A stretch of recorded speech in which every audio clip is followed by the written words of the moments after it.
فرزند زہرا یہ حالات برے ہیں۔ کاشانہ بصیرت ایک ایسا مکمل یوٹیوب چینل جس پر محروم بصارت کے لیے بالخصوص اور تمام افراد کے لیے بالعموم سینکڑوں کی تعداد میں اسلامی کتب دستیاب ہیں۔ لہذا گزارش ہے کہ آپ اپنی ذمہ داری نبھاتے ہوئے کاشانہ بصیرت کو سبسکرائب کرنے کے ساتھ ساتھ بیل آئیکن کو پریس کیجیے تاکہ آپ علم کے حصول کے ساتھ ساتھ مذہب اہل بیت کی اشاعت میں بھی اہم کردار ادا کرتے رہیں۔ کاشانہ بصیرت۔ فرزند زہرا یہ حالات برے ہیں۔ صفحہ نمبر 52 کتاب مقتل دربندی۔ اب ہم اس صفحے پہ فصل دوم کا آغاز کر رہے ہیں اور اس کا ٹائٹل ہے ایک مقدمہ حضرت امام حسین علیہ السلام کی شہادت کی کیفیت پر۔ ساری مخلوق محو گریہ۔ سید الشہداء کو قتل کرنا ہی تو کفار اور دشمنوں کا بہت بڑا مقصد تھا۔ اس واقعے کے سبب سے زمین و آسمان کی تباہی اور بربادی بھی بالکل نزدیک تھی۔ یہ واقعہ ساری مخلوق کے گریہ و بکا کرنے کا سبب بھی ٹھہرا ہے، البتہ ہر مخلوق کے گریہ و بکا کی اپنی حالت اور کیفیت تھی۔ جس مخلوق کی آنکھیں تھیں وہ آنکھوں سے محو گریہ تھی، اور وہ مخلوق جس کا مادی وجود نہیں تھا وہ اپنی حرکات و سکنات اور مختلف حالتوں کے ذریعے گریہ کناں تھیں۔ بالخصوص اہل آسمان کا گریہ ملائکہ مقربین اور اہل بہشت کے نالہ فریاد کہ جب انبیاء و مرسلین اور صلحاء اور صادقین نے اس واقعے کا مشاہدہ کیا وہ سب کے سب شدید اضطراب اور حزن و ملال کا شکار ہوئے۔ تب انہوں نے اس حقیقت کو بھی ملاحظہ کیا کہ انبیاء و مرسلین، ملائکہ و مقربین پر خاندان محمد کی افضلیت اور برتری کا راز کیا ہے۔ مقدمہ خون۔ حضرت امام حسین علیہ السلام کی شہادت نے انبیاء اور مرسلین اور ملائکہ و مقربین کے علوم کے معارف اہل بیت محمد کے دریا کا محض ایک قطرہ ہونے کا اصل فلسفہ ثابت کیا۔ اس مقام پر انبیاء اور ملائکہ متوجہ ہوئے کہ جب خداوند متعال اپنے حبیب سے مخاطب ہوتا ہے تو ان خطابات و ارشادات میں موجود اسرار و رموز کو درک کیا جائے، جیسا کہ ارشاد ہے، اے محبوب اگر تجھے خلق نہ کرتا تو پوری مخلوق کو خلق نہ کرتا۔ اس حدیث قدسی کی حکمتوں اور اسرار کو بیان کرتے ہوئے مزید فرمایا، اے محمد صلی اللہ علیہ وآلہ وسلم، علی علیہ السلام تجھ سے ایسے ہی ہے جیسے تم مجھ سے ہو، اور علی علیہ السلام کے شیعہ اور حبدار مجھ سے اس طرح ہیں جیسے علی علیہ السلام تجھ سے ہے۔ جہاں تم ہوگے وہاں علی ہوگا، اور جہاں علی ہوگا وہاں علی کے شیعہ اور حبدار ہوں گے۔ بے شک وہ اپنے کاموں یعنی فرائض مترجم بریکٹ میں لکھا ہوا ہے میں کوتاہی کے مرتکب ہوں اور گناہ گار ہی کیوں نہ ہوں۔ سید الشہداء کی شہادت موجب بنی کے ملائکہ، انبیاء، مرسلین وغیرہ اپنے پروردگار کی ان حکمتوں اور اسرار کے متعلق غور و فکر کریں جو خداوند متعال نے محمد اور اہل بیت محمد کو عطا کر رکھی ہیں۔ یہ ہستیاں سارے عالم میں تصرف کا حق و اختیار رکھتی ہیں، چشم مادی کی تخلیق سے پہلے، بعد میں اور شہادت کے مرتبے پر فائز ہونے کے بعد تک۔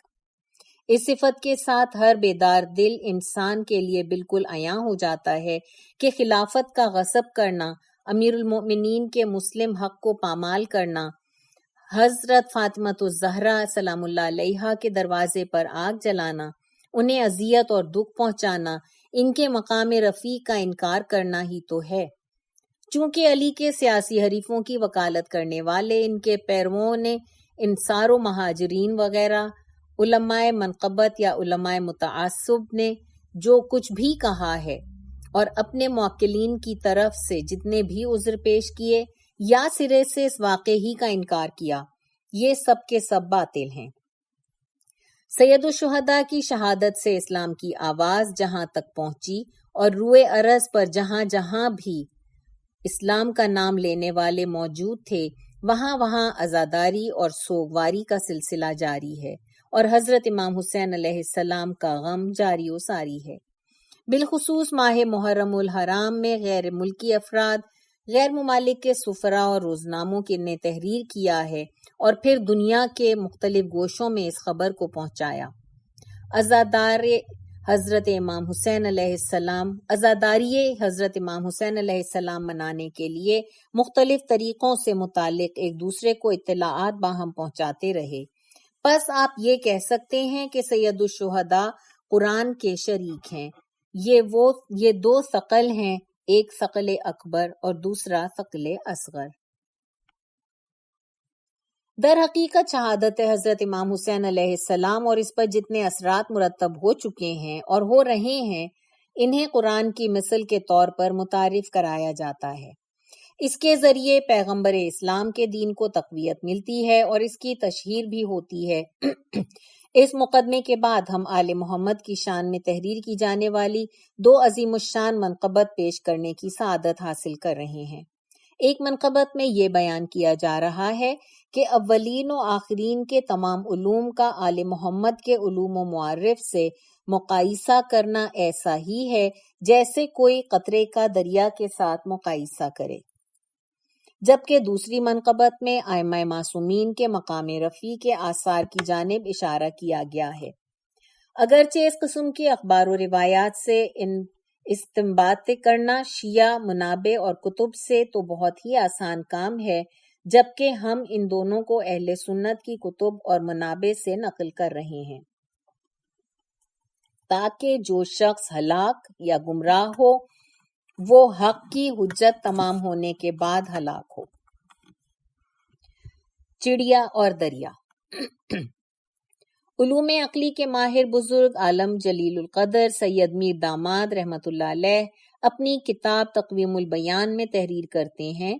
ابو الحسن بصری نے اپنی کتاب میں ذکر کیا ہے کہ حضرت موسیٰ علیہ السلام نے ایک چڑیا دیکھی جس نے دریا سے پانی کا ایک قطرہ لے کر حضرت موسیٰ علیہ السلام کے دستے راست پر رکھا۔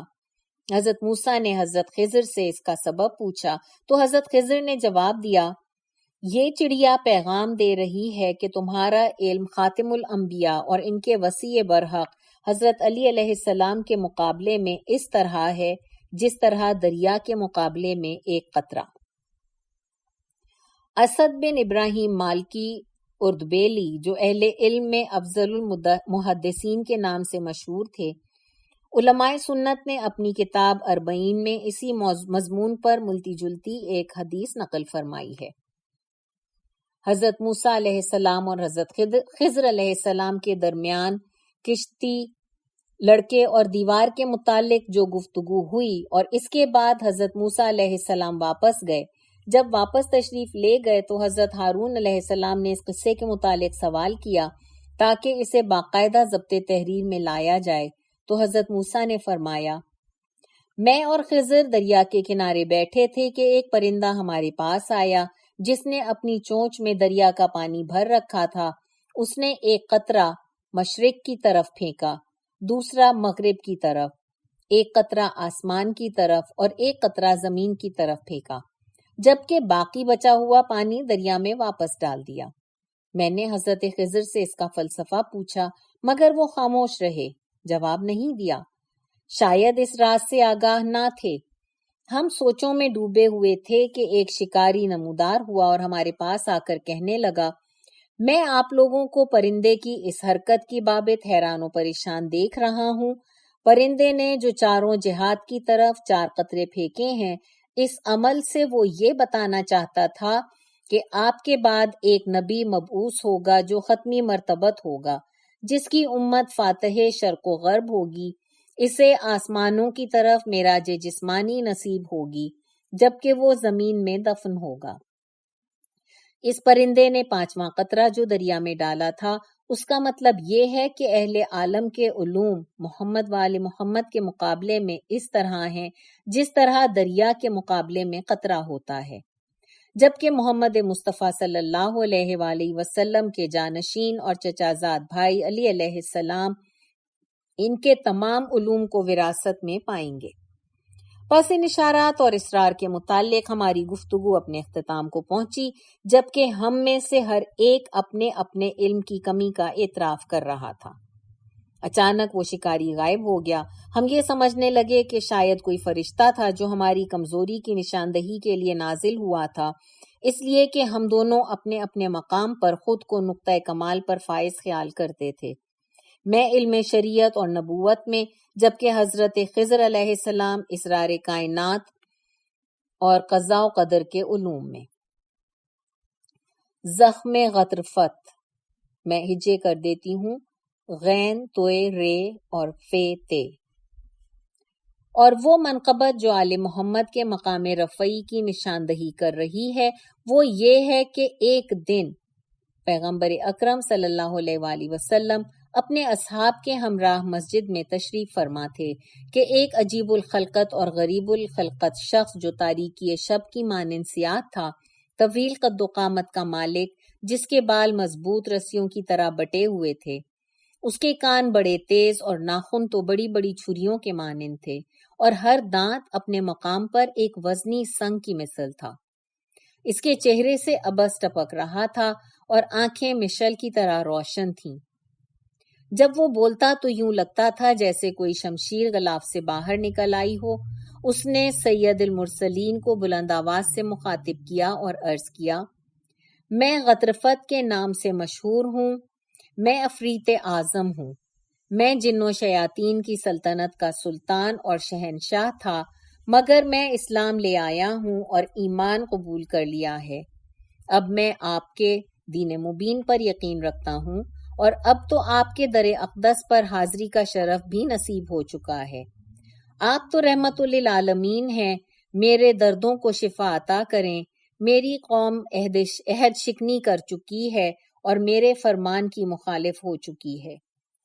خلاصہ اس بارے میں وہ کافی گلے شکوے بھی کر چکی ہے۔ اس کا مقصد یہ تھا کہ اس کی قوم اسے سلطنت سے نکال چکی ہے۔ اب وہ سید المرسلین کی پناہ گاہ میں شرف یابی کا منتظر ہے کہ آپ اسے اس کا کھویا ہوا مقام دلا سکیں۔ اسی دوران میں امیر المؤمنین علیہ السلام مسجد میں پہنچے۔ جب آپ کے چہرہ اقدس پر غطرفت کی نگاہ پڑی تو اس پر راشا طاری ہو گیا۔ وحشت و اضطراب کے سبب اس پر کپکپی سی طاری ہو گئی۔ وہ بغیر مڑ کر دیکھے سرپٹ بھاگنے لگا۔ اصحاب غطرفت کے طرز عمل پر حیران ہوئے۔ رسول خدا صلی اللہ علیہ وآلہ وسلم نے بھی تبسم فرمایا، وہ بھی اس طرح کہ آپ کے دندان مبارک کی زیارت کی جا سکتی تھی۔ آپ نے فرمایا، اے عفریت، رک جاؤ، ڈرو مت، میں تجھے تیرے رب کی قسم دے کر کہتا ہوں کہ واپس آؤ اور تمہارے اور امیر المؤمنین کے درمیان جو واقعہ پیش آیا ہے اسے بیان کرو۔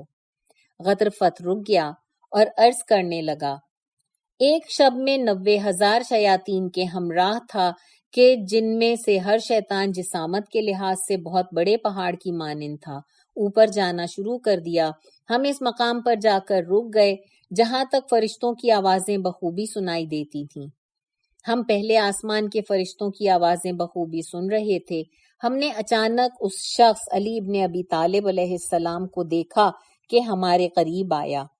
اس کے ہاتھ میں آتشی شہابی نیزہ تھا۔ خوف سے ہماری جانیں نکل رہی تھیں۔ ہم نے بڑی تیز رفتاری سے راہ فرار اختیار کی۔ میں نے ساری طاقت اور توانائی صرف کر کے خود کو ایک دریا تک پہنچایا اور اس میں غوطہ لگایا۔ جب مجھے اطمینان ہو گیا کہ اب میں اس شخص کے آسیب سے محفوظ ہوں تو میں نے پانی سے سر باہر نکالا، لیکن یہ نیزہ لیے میرے سر پر موجود تھے اور مجھ پر عقاب کی مانند جھپٹے اور اپنا آتشی شہابی نیزہ میرے کاندھے پر مارا۔ میرے کاندھے میں آگ بھڑک اٹھی، اب بھی اس جگہ زخم موجود ہے۔ آپ نے فرمایا، اپنا زخم دکھاؤ۔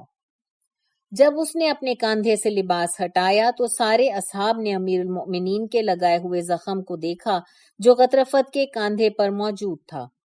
یہ زخم گہری خندق کی مانند کندہ تھا۔ اس دوران میں اصحاب نے نعرہ تکبیر بلند کیا اور سب فضائل علی کے سبب خدا کی حمد و ثنا بجا لائے۔ سحر باطل۔ شیعہ سنی کتب میں مذکور روایات اور اخبارات میں حد متواتر تک اہل بیت علیہم السلام کے نورانی مقام کو یقین کے ساتھ بیان کیا گیا ہے۔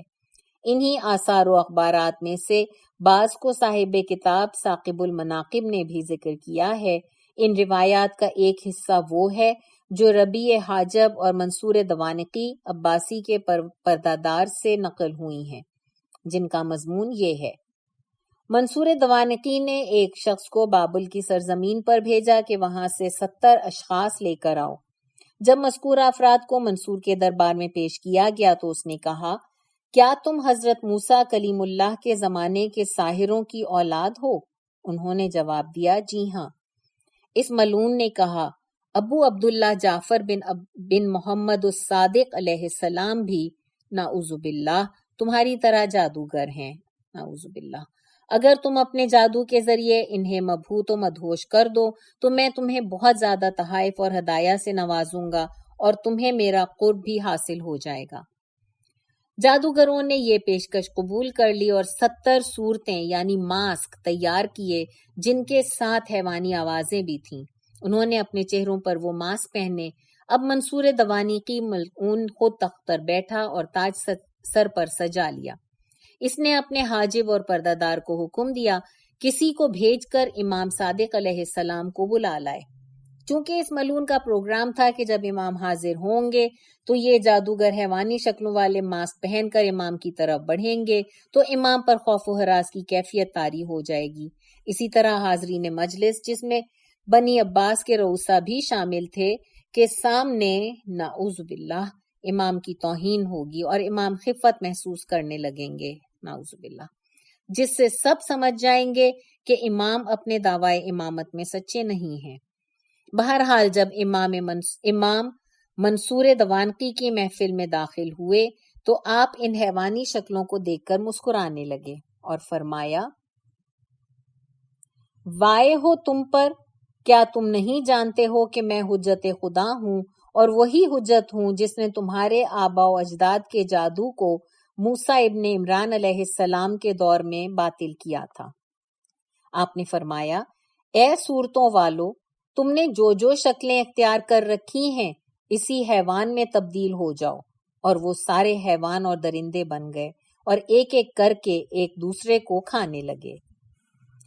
جب منصور دوانقی نے اس صورتحال کا مشاہدہ کیا، بے ہوش ہو کر تخت سے نیچے گر گیا۔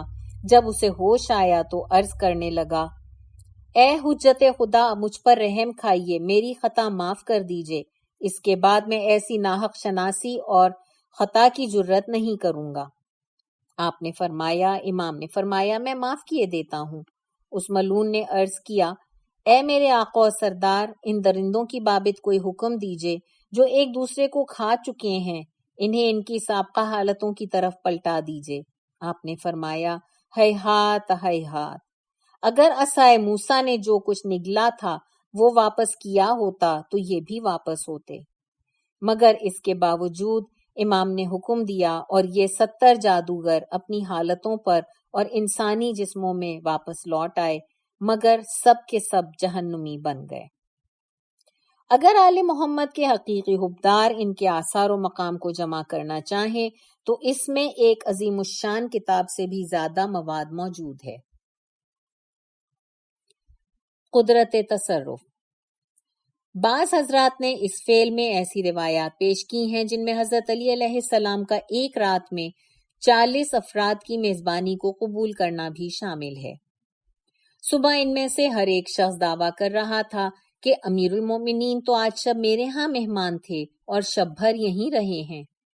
اس داستان کے نقل کرنے والے علماء اور فضلاء کی ایک کثیر تعداد ہے۔ ان میں ایک شخصیت سید حکمائے اسلام فخر مذہب و ملت سید میر داماد کی ہے، جنہوں نے اپنی کتاب جزوات میں بڑی صراحت کے ساتھ ذکر فرمایا ہے۔ بالخصوص برزخ میں اجسام کا مقام کے عنوان سے اگر ہر صاحب ہوش و دانش امیر المؤمنین کی حدیث سے بساط میں غور و فکر کرے تو کئی مقامات پر وہ اہل بیت کے نورانی مقامات سے آگاہی حاصل کر پائے گا۔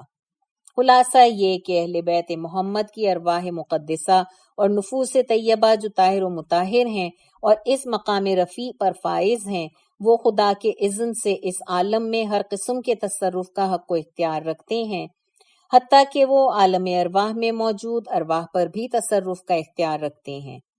یہ تصرف ان ذوات مقدسہ کی بدنی تخلیق اور دنیا کو اپنے وجود سے مشرف کرنے سے قبل بھی انہیں حاصل تھا اور بعد میں بھی، اور ان کی شہادت کے بعد بھی یہ حق تصرف انہی حاصل تھا۔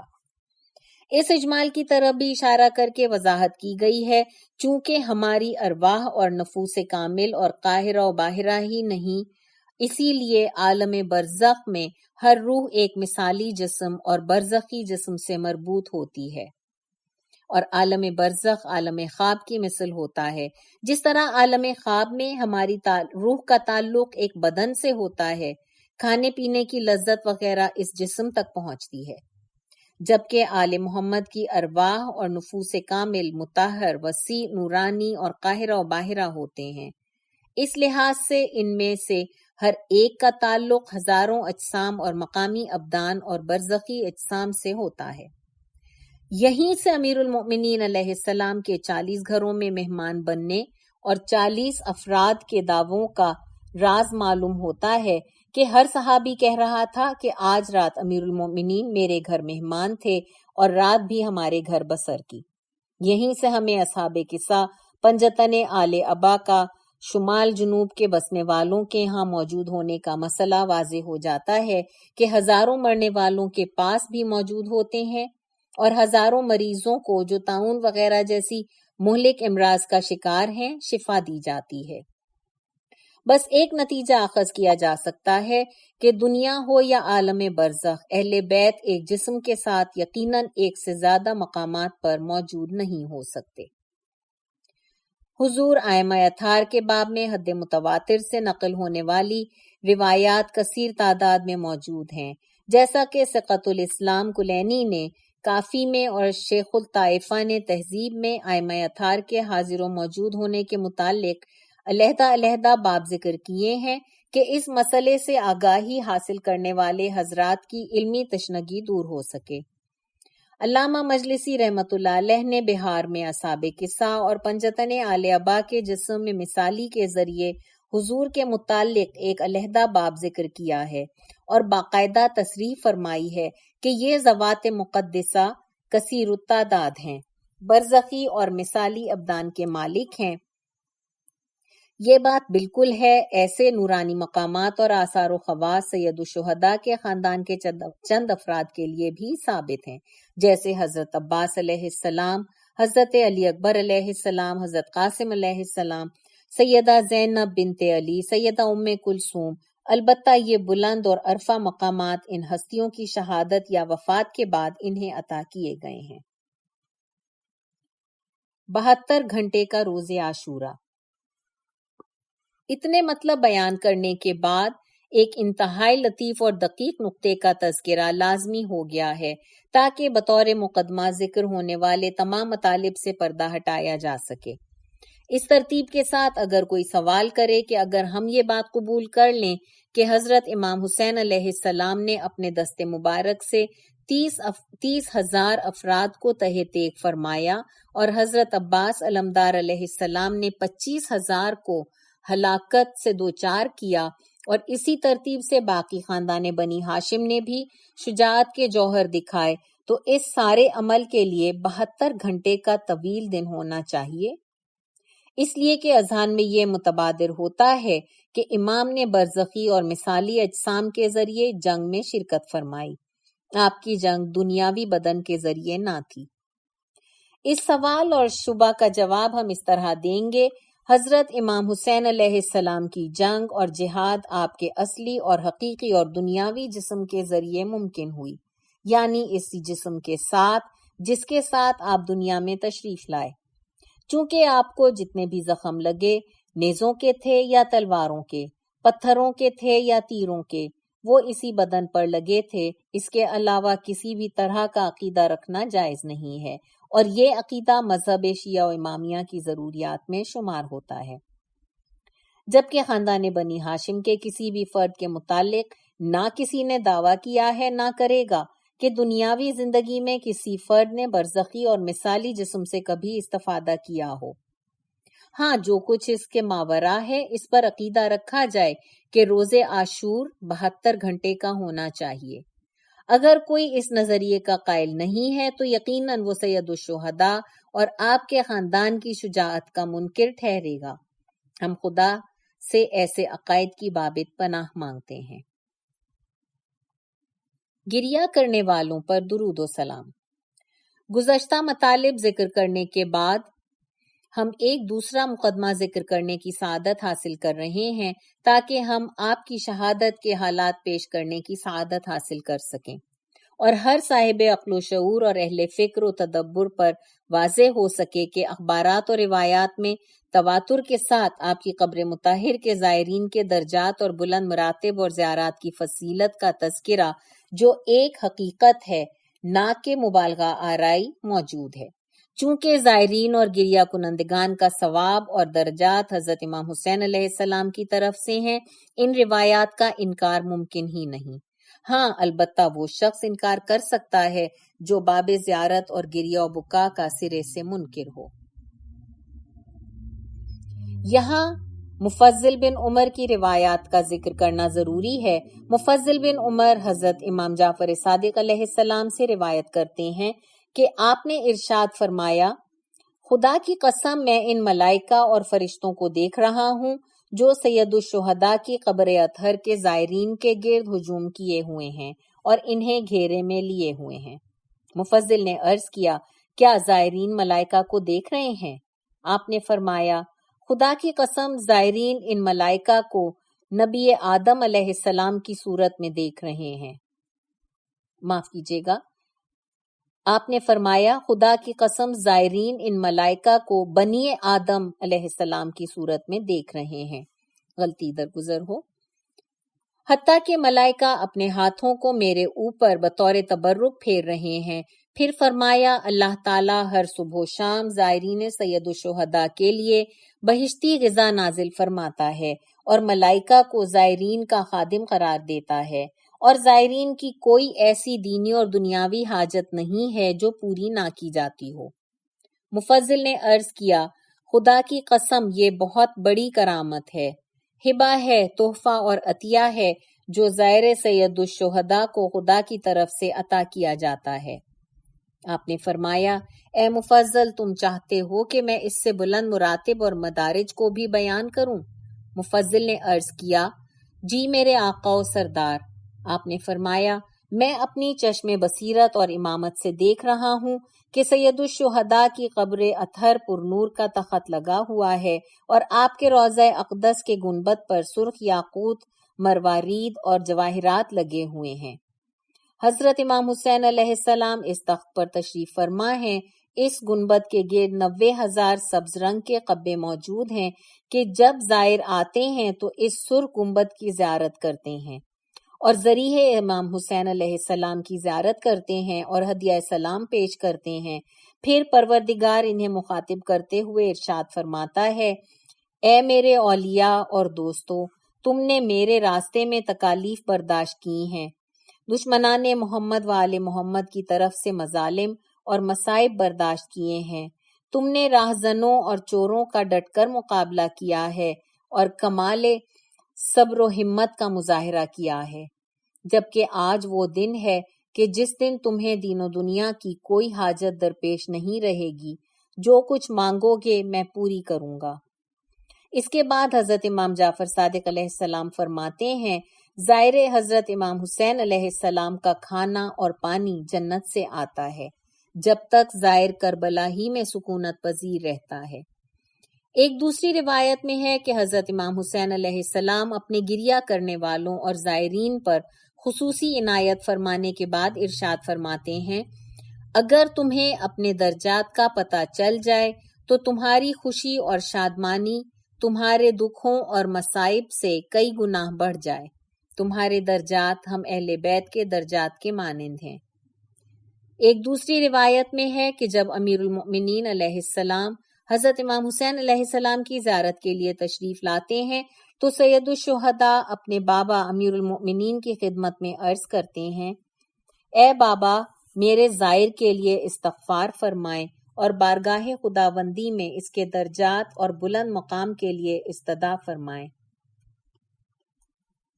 مفضل بن عمر کی روایت کے بعد ایک نقطہ مشخص ہو جاتا ہے کہ وہ گنبد اور قبہ نور جو سرخ یاقوت اور جواہرات سے مزین ہے اور جس کے اطراف میں 90,000 سبز رنگ کے نورانی مراتب اور مدارج موجود ہیں، اس کے سائے میں روز شہادت سید الشہداء سے لے کر زائر کی حاجات مستجاب ہوتی ہیں۔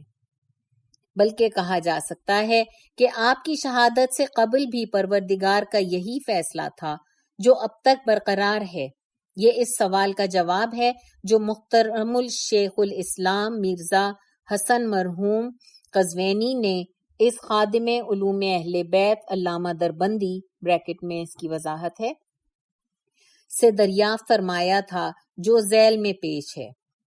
سید الشہداء کا گنبد اور قبہ تو نادر بادشاہ کے زمانے سے مشہور ہوا ہے، تو پھر خدا اور ائمہ معصومین کس طرح ارشاد فرما رہے ہیں، زائر کی حاجات قبۃ الحسین کے زیر سایہ مستجاب ہوتی ہیں، اس کو نادر بادشاہ کے زمانے سے مخصوص کرنے کے کوئی معنی نہیں ہے۔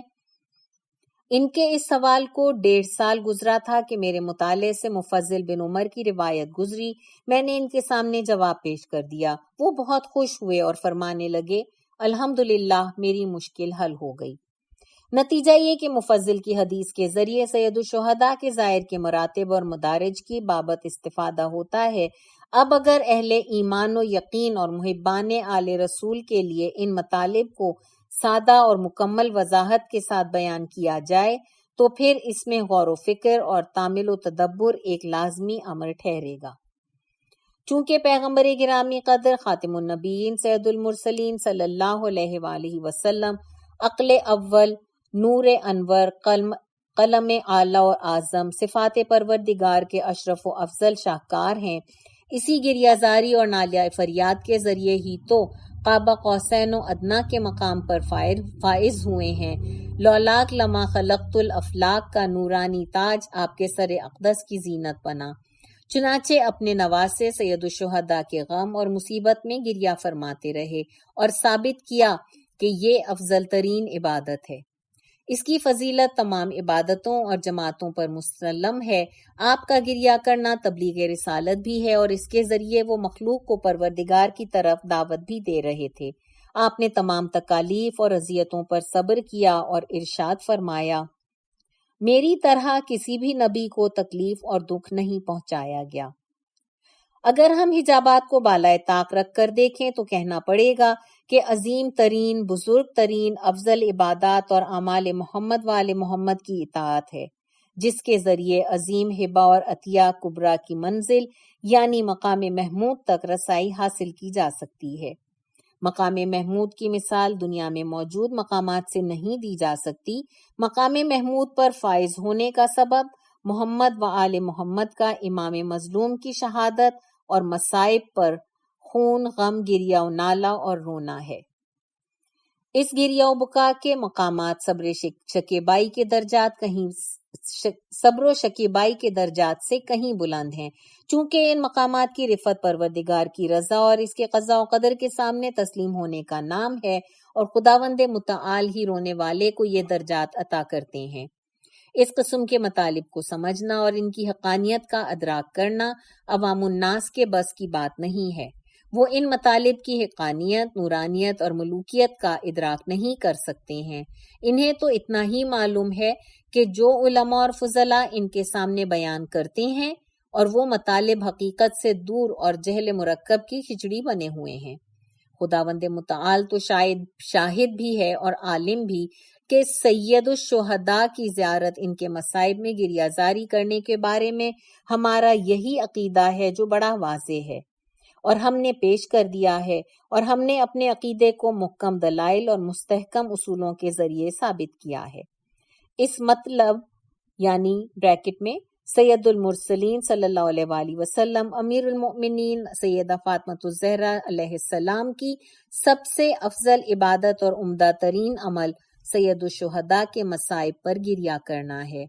پر پیش کی جانے والی ادلہ نے خیال باطل اور اس سلسلے میں کھڑے ہونے والے جہل مرکب کے راستے پر قدغن لگا دی ہے۔